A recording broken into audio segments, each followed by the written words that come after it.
자, 오늘 우리에게 주시는 하나님의 말씀 요한복음 12장 27절부터 36절까지 말씀입니다. 자, 오늘 본문 말씀을요 한번 처음부터 끝까지 쭉 한번 읽어보시고 묵상해 보시기 바랍니다.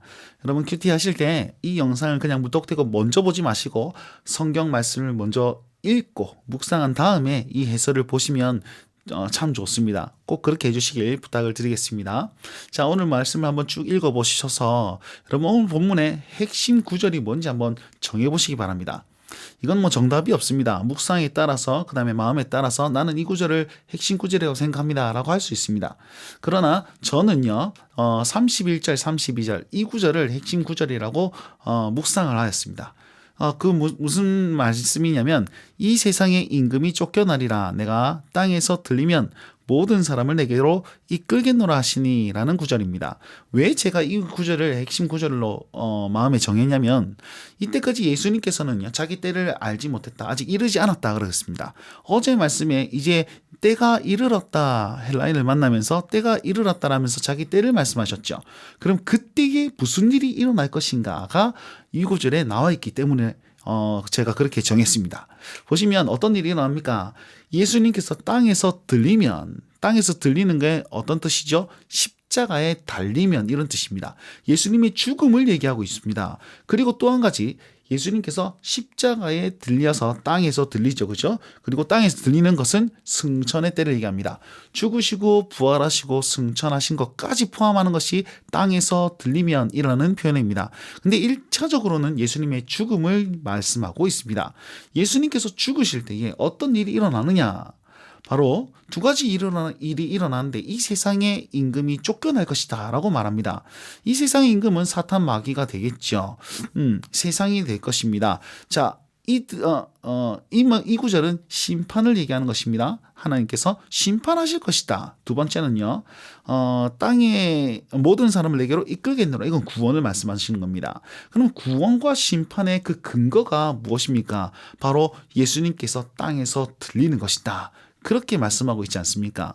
자, 이것을 좀 더 쉽게 표로 한번 설명해 보도록 하겠습니다. 예수님께서 땅에서 들리십니다. 그러면 들리려면 혼자서 이렇게 들릴 수 없잖아요. 누가 이 일들을 합니까? 세상이 대적자들이 예수님을 십자가에 못 박습니다. 그러면서 예수님은 땅에서 들리시죠. 그러면 그 십자가 위에서 하나님은 어떻게 되시냐면 하나님은 영광을 받으십니다. 조금 이따가 이건 설명하고요. 그럼 이 영광을 받으실 때에 저 세상은요 예수님을 죽였잖아요. 그죠? 불신자들은 예수님을 안 믿었잖아요. 거기에 따른 죄가 더 추가됩니다. 우리 모두는 원죄 때문에 언제든지 심판마다 마땅하지만 하나님께서는 확실한 증거, 확실한 죄 그걸 가지고 심판을 하신단 말이에요. 그러면 결국 예수님이 오셨는데 너 안 믿었잖아. 그래서 그 죄목 때문에 심판하신다는 겁니다. 지옥이라고. 이해가 되십니까?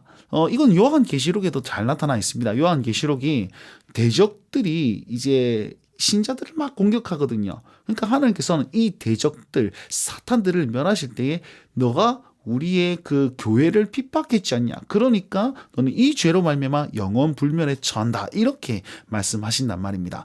똑같습니다. 예수님을 믿지 않는 그것 때문에 그 죄목으로 하나님께서는 세상을 심판하십니다. 그러면서 그 심판 때문에 또한 하나님께서는 영광을 받으십니다. 공의와 정의를 행하셨기 때문에 그 영광을 받으신다는 뜻입니다. 자, 요 그림을 기억하십시오. 예수님께서 들리실 때 그들의 죄 때문에 하나님께서 심판하시고 하나님은 예수님께로 영광 받으시고 또한 이 심판으로 말미암아 영광 받으시는 이것을 위해서 예수님께서는 오셨다라고 이때를 위함이다라고 말씀하시는 겁니다. 자, 그럼 이런 세상에서 저들을 그냥 가만히 내둡니까? 아니요. 예수님께서는 말씀하시죠. 빛이 있을 때에 빛을 믿으라. 그래야면 너희가 빛의 아들들이 될 것이다. 이렇게 말씀합니다. 저 유대인들이 뭐라고 말했냐면, 아니 우리 율법에는 메시아는 우리와 늘 함께 했는데 그러는데 자기는 간다네. 그럼 지가 누구라고 저렇게 말하는 걸까? 라고 얘기했더니 자기는 빛이다 라고 이렇게 예수님께서 말씀하신 겁니다. 자, 그리고 제일 초도에 보면 아버지여 이 영광스러움과 이 사역을 준비하는 게 너무 크고 두려운 거예요. 그러니까 이 때를 면하게 하옵소서. 그런데 내가 이를 위하여 이 때에 왔나이다. 아버지의 이름을 영광스럽게 하옵소서라고 말씀을 하시면서 이 사역을 준비하고 있는 겁니다. 그랬더니 하늘에서 소리가 들립니다. 그러면서 이렇게 얘기를 하죠. 내가 이미 영광스럽게 하였고, 하나님께서 말씀하시는 겁니다. 예수님께서 아닙니다.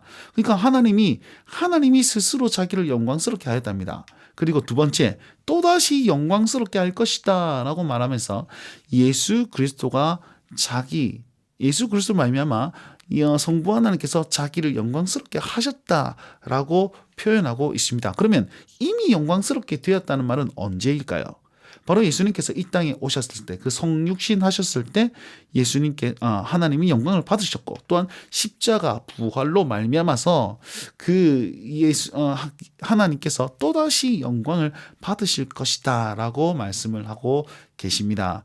이렇습니다. 우리 주님께서는 그것이 크고 두렵고 그 십자가가 두렵고 떨리지만, 그럼에도 불구하고 우리 하나님의 영광을 위해서 그곳에 기꺼이 가셨고, 그로 말미암아 하나님께서는 구원과 심판의 기준을 삼으시며 하나님께서는 이 땅에 복을 허락하고 계십니다. 자, 그 사실을 기억하시면서 우리 삶에 한번 적용해 보도록 합시다. 자, 예수님의 십자가 때문에 빛의 자녀들과 그다음에 쫓겨날 자로 구분하고 있습니다. 그러니까 우리는 십자가를 묵상할 때 예수님을 엄청 아팠겠다, 엄청 힘들었겠다, 그것보다도 그 고통을 통해서 나를 자녀 삼으신 주님께 감사합니다, 영광 돌립니다 라는 마음도 같이 가져가야 될 것입니다. 오늘 하루 그 십자가를 묵상하시면서 우리 하나님께 어떻게 감사하시겠습니까? 어떻게 영광을 돌리시겠습니까?